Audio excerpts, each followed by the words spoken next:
Hi everyone, this is Connie from All Things Connie. Today I'm taking part in a collaboration, and as you can see, there's a whole lot of power tools going on, and that has everything to do with it.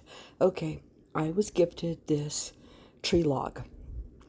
My in-laws that live in Iowa, they had a horrible storm, broke a bunch of trees.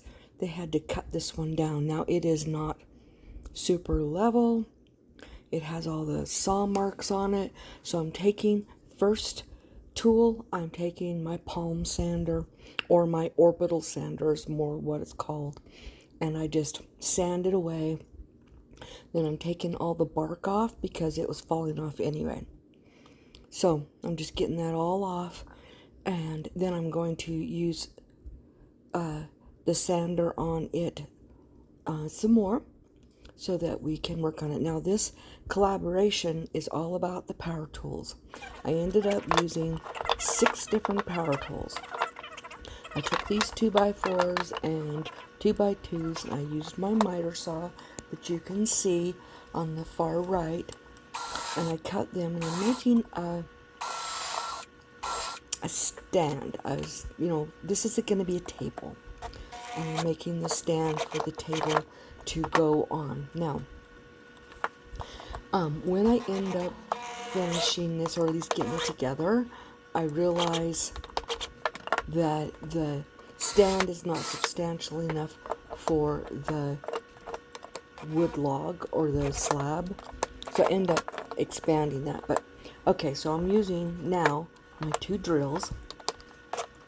I have one drill that I drill the holes in, and then I have another drill that I drive the screws in.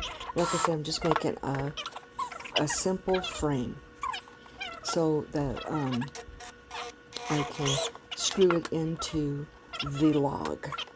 And so I just sitting there just doing it away, making it. Now I did end up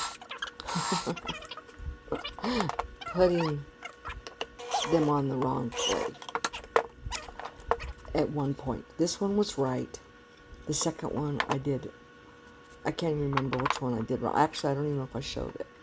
Okay, so as you can see, that is going to be the way it's going to go together. And then that is going to go on that log. Now, about this collaboration. Okay, this collaboration is called the Power Up Collab, and the host is Crafties Unleashed by Robin, and Zana OK at Home DIY, and then it will be Tanya by Love to Create, and Monroe by the Castile, and Tammy from the Rusted Willow, and Up All Night DIY, and Leah from the Junkenecker. Now we are to use power tools, and I have a full woodworking area in my garage, so I use a lot of power tools, but I did end up using 6 different power tools. That would be my miter saw, my table saw, my circular saw, 2 drills, and my sander. So let's get right back into this. And as you could tell, I am just making this base, but look at this, the log it looked okay right there when I was leveling it out and stuff, but when I turned it up, right side up, and I sat it down, that's when I realized it looked too small. Now this table is going out on my front porch, and it weighs a lot of weight. That slab alone weighs about 30 to 50 pounds. I'd say closer to 50 pounds, and then all the wood on top of it. Because see that frame that's against the slab?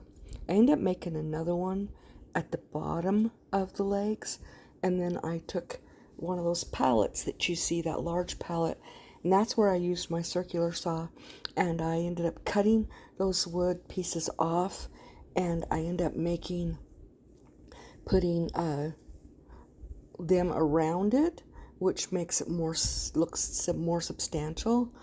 And I put it like in a slat. They weren't butted up together, So you'll see that at the end, how it ended up turning out. So here I am, I'm just screwing down into the base. Now I know it kind of looks offset. It's not. I measured it. It's not. It's just the way it looks from this angle.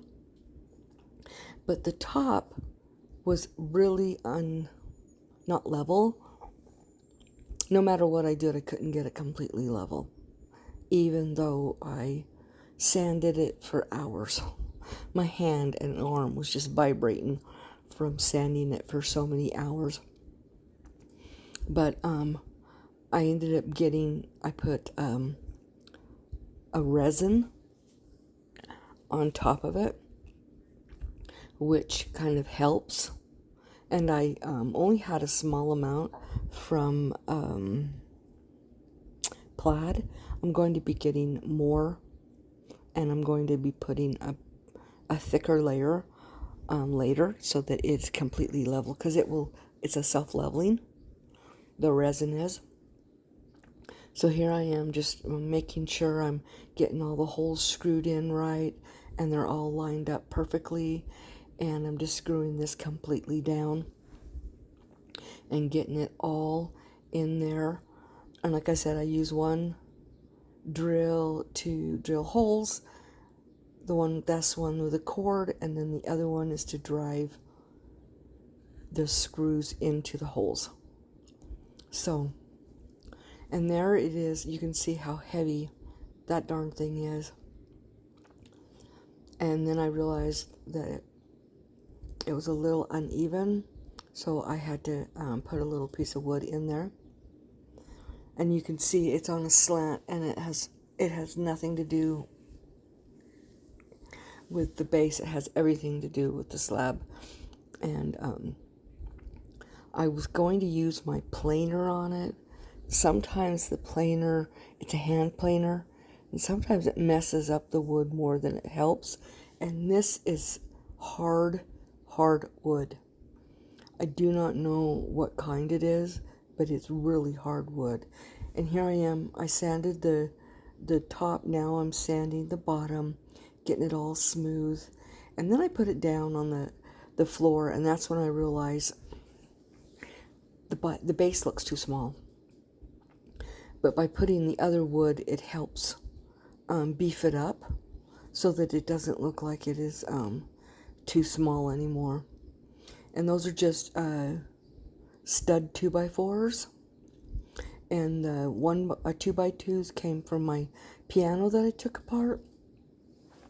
It was a very old and broken piano. Instead of trashing it, I just took that darn thing apart, and now I have lots of piano parts and wood and stuff that I can use.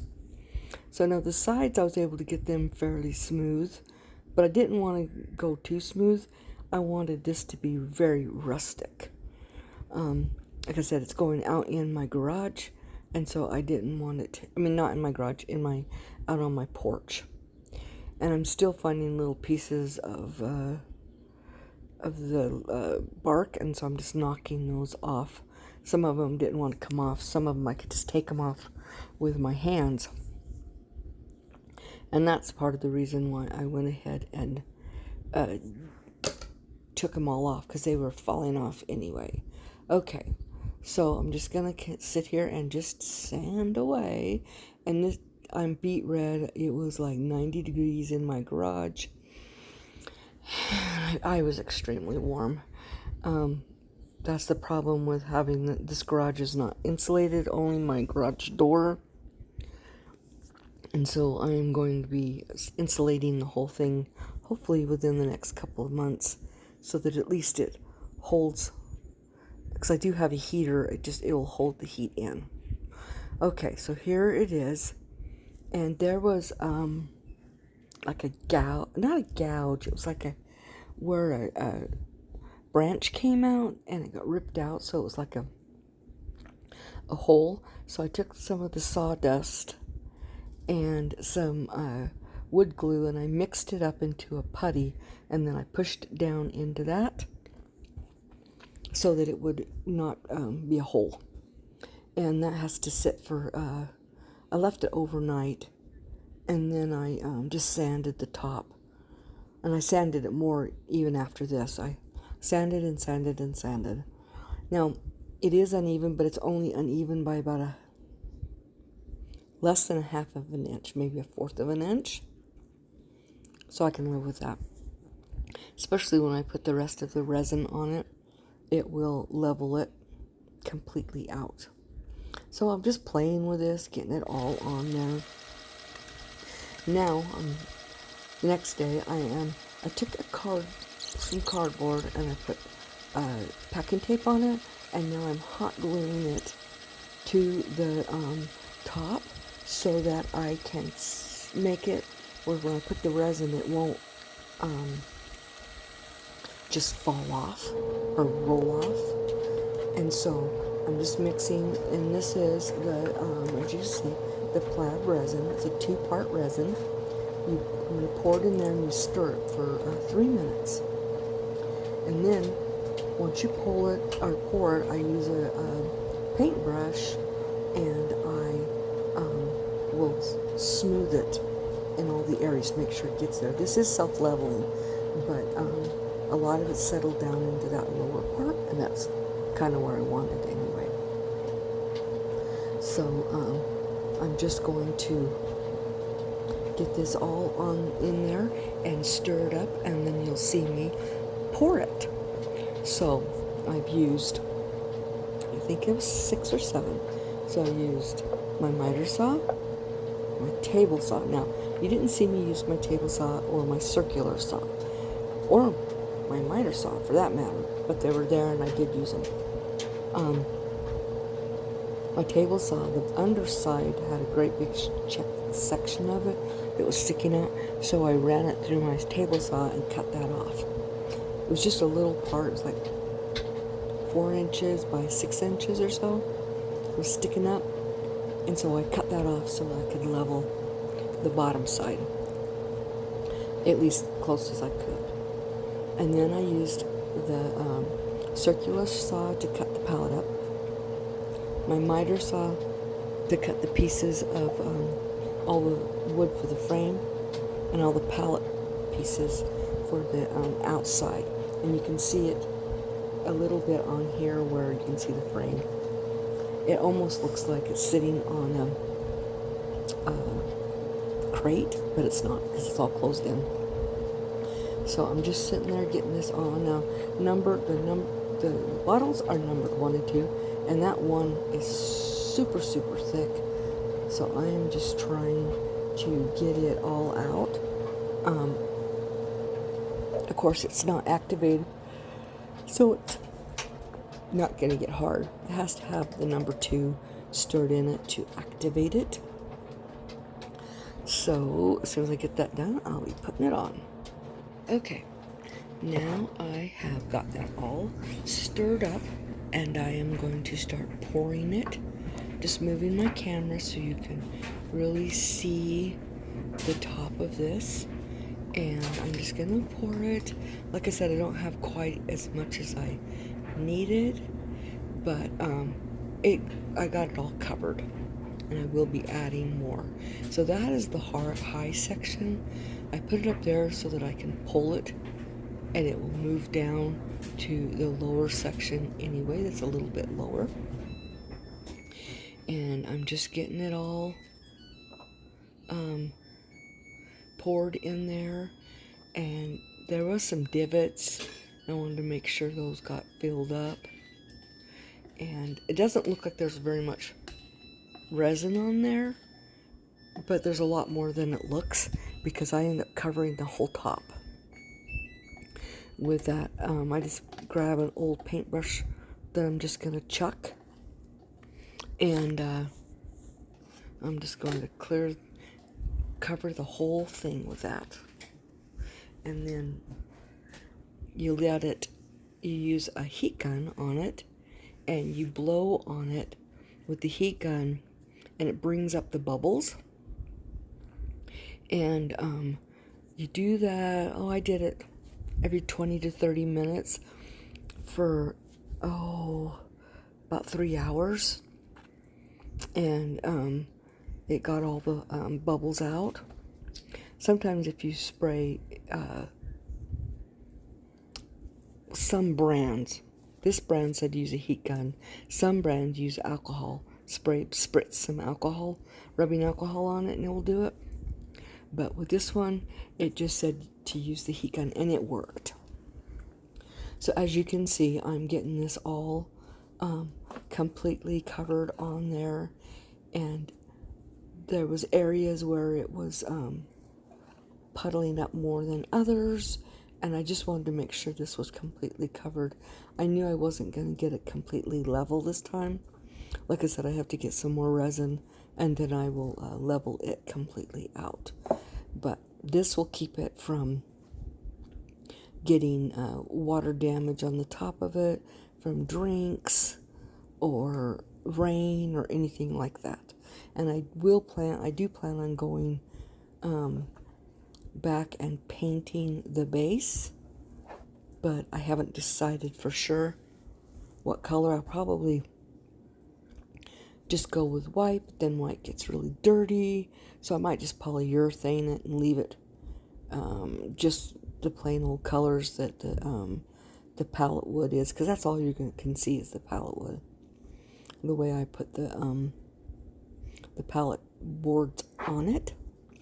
So this is getting, as I get finished, then you will get to see the end result. I hope you guys like this table that I made. Don't forget to check out the description box. Down there will be the Robin's and Zana's channel link, as well as the playlist link, and my other channel link will be in there as well. This is my second channel, and I just hope you guys really enjoy this, and you guys have a very blessed week, and call somebody and tell them you're thinking of them and you love them. Also, be the Bible that somebody reads today. Bye.